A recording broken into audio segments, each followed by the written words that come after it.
Incredible flavours, even better stories. One pour, 10 minutes, Aussie bourbon lovers sharing bourbon with Australia. Oh, there we go. I always underestimate how long it's going to take me to get the cork out of the top. It's hard when you got a 5-second timer in front of you. Counting down, 5, 4, 3, 2, 1, you got to get the pop right, Dave. You're kind of revealing behind the scenes a bit there. What are we having, H? We're having an Old Kempton single malt whiskey. I know, it's not a bourbon. This is the Old Stables. Cheers. Cheers. And it's, if you're playing along at home, this is the December 2021, which is batch 4. The significance of that is that this is probably the batch that was judged the one that won the award, which was Best Australian Small Batch Single Malt in 2022 at the World Whisky Awards. So it's award-winning, but it's not bourbon. No, and... Are you okay with the fact that we're drinking a whiskey that's not bourbon, or are you a bit offended by this idea? No, I think we can't get Australian bourbon for obvious reasons. Right. Yep.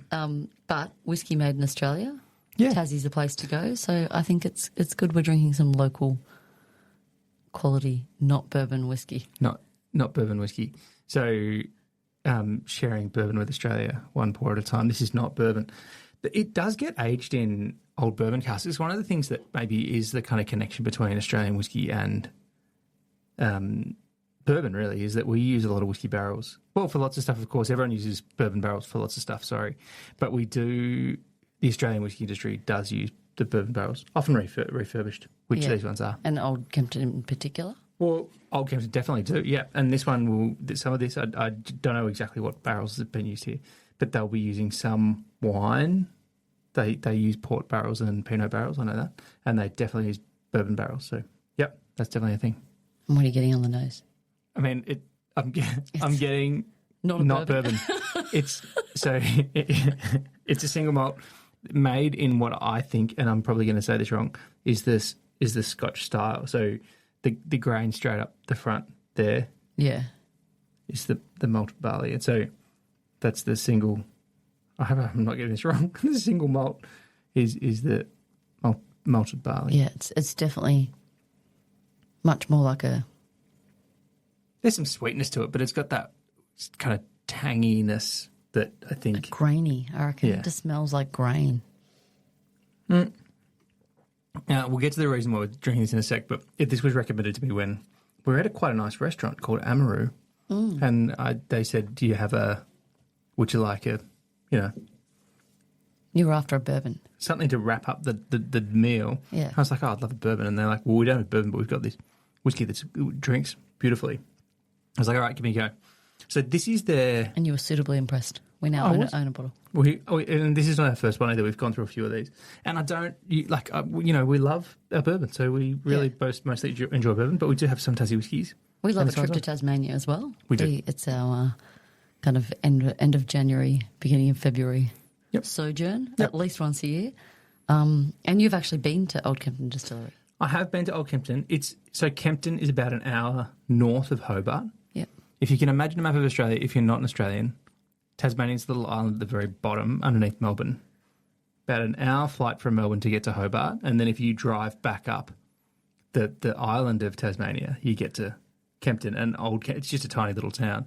And Old Kempton Distillery is I think it's the old bank or something like that. It's an old building. Is the kind of the main kind of house. And then there's a distillery that's connected to it, and it has some fun history of its own. But Tasmanian distilling is interesting when you think about the history of bourbon and the history of whiskies around the world. You think about how long it's been going for, but Bill Lark, who's the kind of the grandfather of Australian whiskey, really only kind of finally got the government to say you're allowed to distill anything in Australia, distill a spirit in Australia in the early 90s. So that's like the earliest distilling whiskey. The Australian whiskey industry or spirits industry. Bourbon than I do about whiskey in Australia. Is only about 30 years old.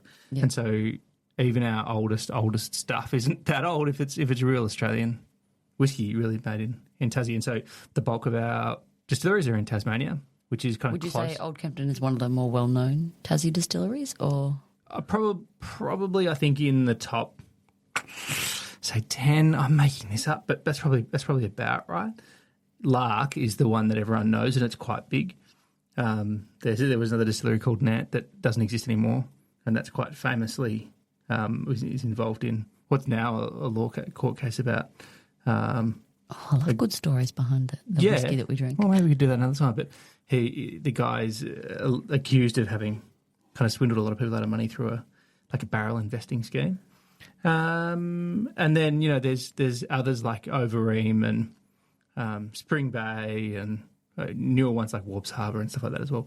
Belgrove is a quite famous one because the character who runs that. But there's lots of distilleries down there and good fun and great to visit. And you come to Australia if you want to check out. And were you happy when you got poured this instead of a bourbon? Did it kind of? Was I happy? I think I was impressed. It impressed you because you weren't prepared to be impressed because they didn't have bourbon.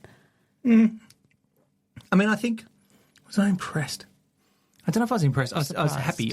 Yeah. It's super easy drinking. It's only 40% or 40.5%. So it goes down pretty smoothly. Yep. There is some lovely sweetness that comes from the barrels. Of course, they're using second fill barrels. So you get some sweetness from the bourbon barrels they use and then the wine barrels too. So, yeah, I mean, it's lovely. I think every time I have these whiskies that aren't bourbon, that don't have the sweetness and the corn influence. Yeah, missing the corn. I remember why I love bourbon so much. That's really what my answer is. But for those who are after a very delicious tasting whiskey that's readily available in Australia, an Old Kempton is a great one to grab. One of the really interesting things that happens because the whiskey industry is so young in Australia and because we've got these huge taxes, these crazy taxes, is it's really expensive. This is a 500ml bottle. Sorry, get out and support the Aussie distillers. This is a 500ml bottle. Definitely. I think it's about $200. Yeah, compared to what you could buy a bottle of bourbon in the US for that. A $200 bourbon in Australian dollars is still quite a good bourbon. Yeah. It's like a very nice drop of bourbon. But this is like, Yeah, but get amongst the support. They do some tiny batches, small batches, by comparison to American distilleries and by bourbon runs. And the other one that's interesting is we talked about, we were the reason we're having it tonight is we were in Tassie on the weekend. Yeah. And we were talking about going to do a distillery tour. And the distillery tours over there are so tiny, everything's so small. It's done in these tiny little... Very boutique little... pot stills and small batches and all that kind of stuff. So it's definitely not the same level that you get when you have a bit of fun on the Kentucky Bourbon Trail. No, but it's still delicious. And Tassie's a fabulous place to go visit. Why is it a fabulous place to visit? I don't know. It's not very far away from where we are, and they make delicious whiskies. Yes. And it gives you that kind of old school feel. Like I feel like I'm in, I don't know, Scotland or England, or just the weather and the old buildings and it's a good vibe. Yeah. I love Tassie. I feel relaxed when I'm in Tasmania. Do you know what's a really good thing to do in Tassie? What? Drink bourbon. Yes, we do.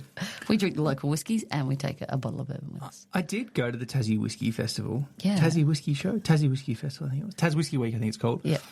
This year just gone. Yeah, last August. And it was good fun. Yeah, lots of great stories came back from that. I didn't get to go.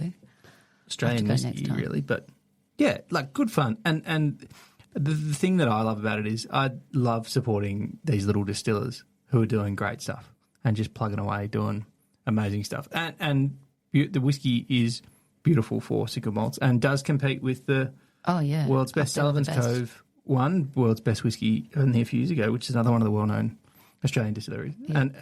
And that's, Sullivan's Cove is basically where we stay. Yeah, and I think Tassie also has that little thing about it that I found really big in Kentucky with, they each lift each other up like that. What is it? Rising tide lifts all boats. Yeah. They're really supportive of each other and love helping each other out. And that same vibe is very much in Kentucky with all the bourbon distilleries and everything. They all really support each other and are able to tell each other great things and recommend other ones to go to. And I feel like Tassie definitely has that vibe as well. Yep, absolutely. So if you do get to Australia, obviously outside of Tassie, kind of up on the mainland, there's lots of good ones too. Starwood and Archie Rose and Gospel, and there's a good list of ones who are on the mainland as well. So check out Aussie distilleries as well, because they make great stuff too. Yeah. It's not bourbon. It can't be called bourbon if it's not made in America. So I know. and they often aren't trying to do that 51% corn mash bill, but We do definitely love the corn, but like to we support do. Yeah, we love supporting Aussie whiskies. Cheers. Cheers. Thanks for listening. Make sure you're connected with us on TikTok, Instagram and YouTube, and stay connected with us by clicking subscribe on your favourite podcast app.